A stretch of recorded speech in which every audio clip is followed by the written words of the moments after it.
কই মাছের ঝোল রান্না করছি, কিন্তু একটা জিনিস না থাকলে কই মাছের ঝোল একেবারে অপূর্ণ। কিন্তু কিছু করারও নেই, কই মাছটা রান্নাই করতে হতো। যার কথা বলছি সেটা হলো ফুলকপি। তাই অগত্যা ফুলকপি ছাড়াই আজকে রান্না করলাম। তার জন্য কই মাছটাকে ভালো করে ধুয়ে নিয়ে নুন হলুদ মাখিয়ে রেখে হালকা করে ভেজে নিলাম। এবার সর্ষের তেলের মধ্যে জিরে, কালো জিরে, রাঁধুনি, গরম মশলা আর তেজপাতা ফোড়ন দিয়েছি। ফোড়ন দেওয়ার পরে সেদ্ধ করা লম্বা করে কাটা আলু ছিল, সেইটাকে নুন আর হলুদ দিয়ে ফ্রাই করে নিয়েছি। যেহেতু আলুটা একটু বেশি নরম হয়ে গেছিলো, তাই খুব বেশি নাড়াচাড়া করলাম না। এবার একটা মিক্সিং জারের মধ্যে জিরে, ধনে, নুন, আদা, লঙ্কা এগুলোকে একটু জল দিয়ে পেস্ট করে নিলাম।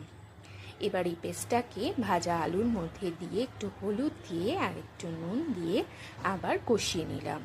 কষতে কষতে যখন ওর মধ্যে থেকে তেলটা বেরিয়ে এলো, তখন মিক্সিং বাটিটা ধুয়ে জল দিয়ে দিলাম, কারণ ওর মধ্যে অনেকটাই মশলা লেগেছিল।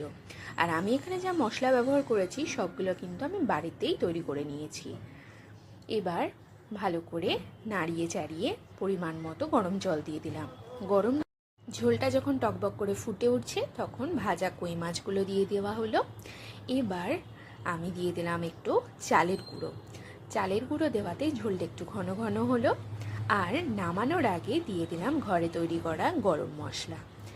ব্যাস, এবার নাড়িয়ে চাড়িয়ে নামিয়ে নিতে হবে।